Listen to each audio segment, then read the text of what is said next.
Hello and welcome to my second entry in my trilogy of the third entries into a trilogy. Now today's movie is so bad that some very prominent critics have straight up avoided it. Story 3! That's a Neverending Story 3! Come on! Neverending Story 3! I guess he just didn't have what it takes to watch this. But I did. In preparation for this review, I watched this movie 3 times.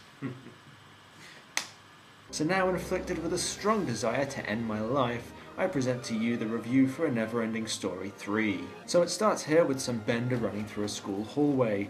He's being chased by these goons, so he seeks refuge in the library, and we learn that these are the two characters from the first 2 films. Mr. Coriander?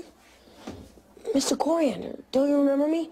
Bastian Balthazar Bucks. Well, geez, Bastian, if you could just get the same actor to reprise your role just once in this series, maybe it wouldn't be such an issue.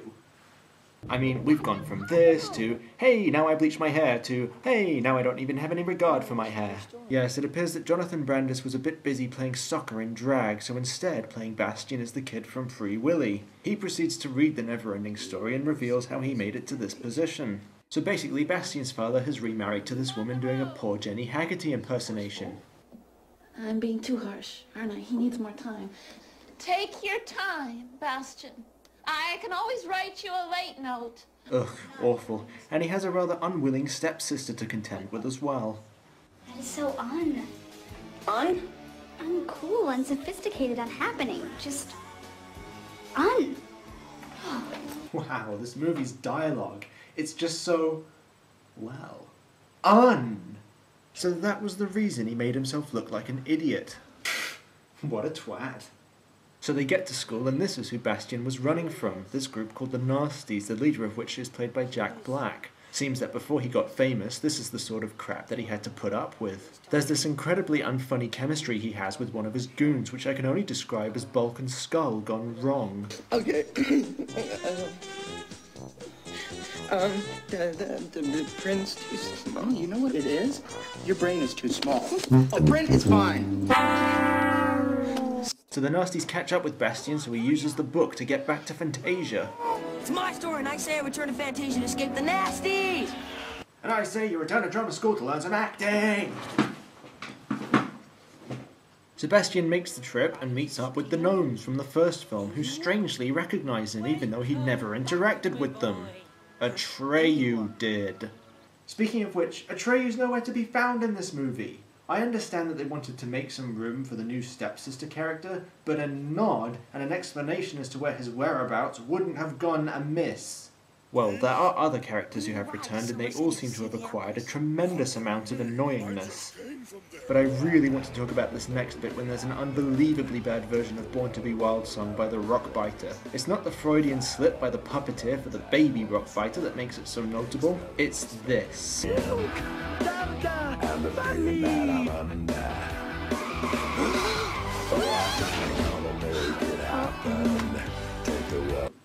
What the hell was that right there?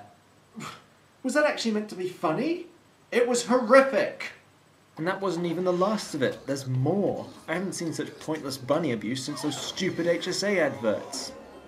Okay movie, take note here. And the stupids, since you like to blow up innocent women's faces, why don't you listen to this as well? If you wish to utilise some slapstick humour for some humorous effect, the characters getting it have to do something nasty to warrant it. Watching innocent people getting hurt isn't funny, it's obscene. Back to the subject of returning characters, and introducing the inappropriately named Child Empress. Frankly, there's now nothing childlike about her. Step forward, Julie Cox, to play the now adult Empress. No, this must not happen. And why is she now accompanied by this man with a ridiculous head? Well, that's using your head. It's no time for cheap head jokes. Oh, that's why. All that effort on the makeup department to create a prosthetic head just so the Empress could say, "This is no time for cheap head jokes." Energy and resources well spent. Bastian uses the Orin to wish himself to the human world to make things right, but things go somewhat tits up. The Fantasians who helped you got caught in a wish overload and are there with you in the human world. They're not. What this means is that we're now subjected to some dire humour with the Fantasians interacting with things from the real world. Falcor asks a plane for directions. Ha ha ha ha. The tree creature reacts with horror upon seeing the genocide in the woods by the tree carters. Ha ha ha ha. And the rockbiter baby pushes the boundaries of patience as his annoyingness reaches a level where it's intolerable. And you as the audience will be at your most tempted to act on the desire to end your life because you'll realise you're only halfway through this film that's this fucking terrible. He's upstairs studying already. Barney, the school called today. It seems Bastian cut his first 3 classes. And he stole a book, something called The Neverending Story from the school library. Oh good, Bastian's father. He'll know about this. He read the Neverending Story book after all in Part 2 and helped Bastian escape from Fantasia. This is all new to you. And it's gonna be tough for a while. Oh, piss off. Did the idiots who made this not even bother to watch the prequels? Bastian reunites with the Fantasians, and apparently the makers wanted to push their audience over the edge because the characters now become immensely irritating. Bye-bye! Bye-bye! Please die. Not even joking around here. Please just die.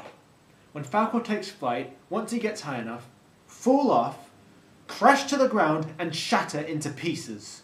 It gets to a point where it's so bad the only thing you can do to keep your sanity is to notice the gaffes. Look at this, for example, when the actor is clearly laughing. Or how about this, when about a second of film is left on before the director says action.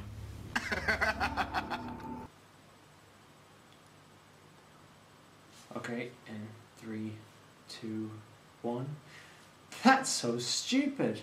And finally, the film jumps to Halloween, a day after the Chinese New Year celebration.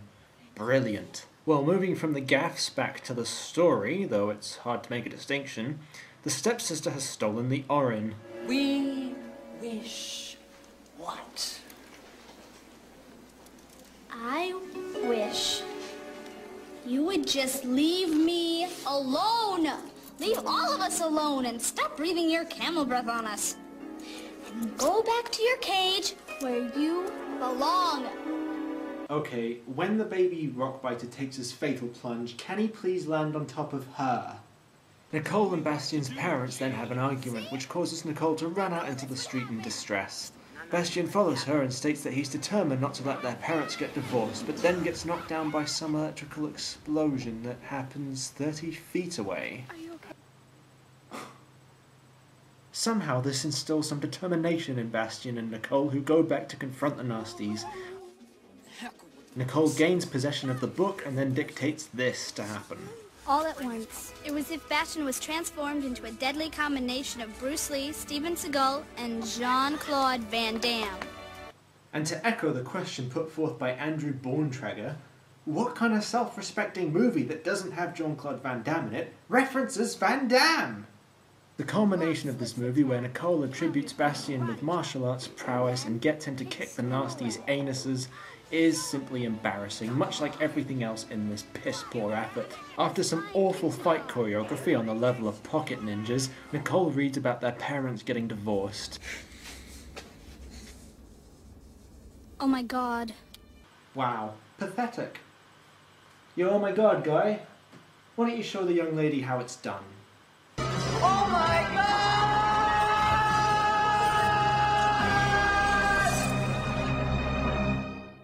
But no worries, because Bastian and Nicole run home. Yes, boys and girls, if you're afraid your parents are going to divorce, simply run home, hug them, and then spin in circles. It works every time. The Fantasians return home as well, and oh yeah, I forgot to mention about that ongoing joke with the gnomes really needing the bathroom but being stuck in a FedEx box. It culminates here with a massive alleviation. I would make a joke about flushing the movie down the toilet while they're at it, but frankly I don't think this movie is worthy of touching their shit. Meanwhile at school, the nasties have reformed into good studying students. Bastian returns the Neverending Story back to the librarian. The story's not over yet, young man.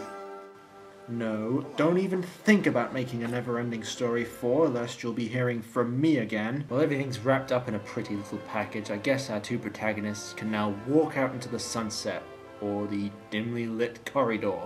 Hooray, this piece of shit is finally over. Let's celebrate by jumping up and high-fiving in slow motion. And that concludes my review for Neverending Story 3. I should get a medal for having endured it. Well, since there was no trace of the original song in it, even part 2 gave us a verse, I'm just going to play the original song now with a little adjustment which perfectly symbolises exactly what this movie is. A never-ending failure. Oh, how shit. Failure. Oh, you suck. Never-ending failure. Oh, yes, please die.